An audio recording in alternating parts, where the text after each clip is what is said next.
સુરત શહેરના પોશ ગણાતા વેસુ વિસ્તારમાં આજે એક ચોંકાવનારી ઘટના સામે આવી છે। જયનીમ રેસિડેન્સીમાં લિફ્ટ અચાનક ટેકનિકલ ખામીના કારણે ગ્રાઉન્ડ ફ્લોર અને પહેલા માળની વચ્ચે અટકી ગઈ હતી, જેમાં સવાર 2 મહિલાઓ અડધો કલાક સુધી અંધારામાં ફસાયેલી રહી હતી। અંતે ફાયર વિભાગે દરવાજો તોડી બંનેને સુરક્ષિત બહાર કાઢતા મોટી દુર્ઘટના ટળી હતી।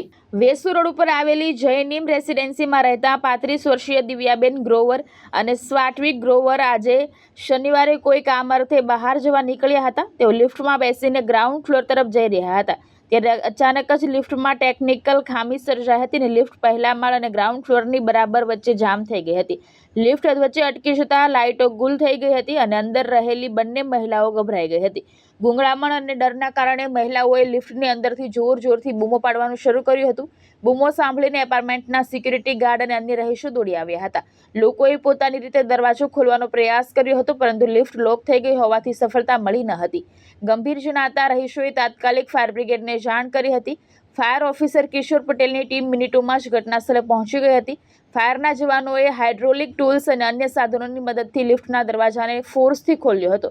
અંદાજે અડધા કલાકની જહેમત બાદ બંને મહિલાઓને સુરક્ષિત બહાર કાઢવામાં આવી હતી। બહાર આવતા જ મહિલાઓએ હાશકારો અનુભવ્યો હતો અને તેમના પરિવારજનોમાં ખુશી જોવા મળી હતી। ભાવેશ ઉપાધ્યાય, દ્રષ્ટિકોણ ન્યૂઝ, સુરત।